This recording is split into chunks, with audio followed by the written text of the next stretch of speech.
Prima di iniziare vi invito nel mio paese il 26 aprile a Florinas, anfiteatro comunale dalle 9. C'è Florinas Fiore, mostra florivivaistica sarda con il punto di ristoro.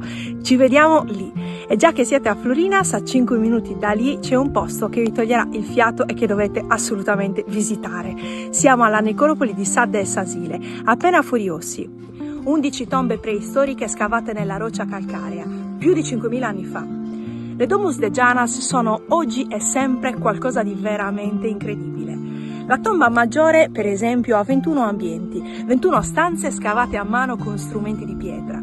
Questa è la tomba con più vani in tutta la Sardegna. La tomba delle clessidre invece ha incisioni che gli archeologi discutono ancora oggi.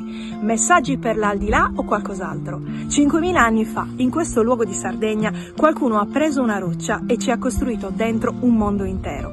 Senza metallo, senza macchinari e senza niente, solo con le mani. La pietra è un'idea di eternità che ancora oggi ci lascia senza parole. Questo posto è veramente magnifico, è uno dei luoghi più straordinari che questa isola abbia da offrire.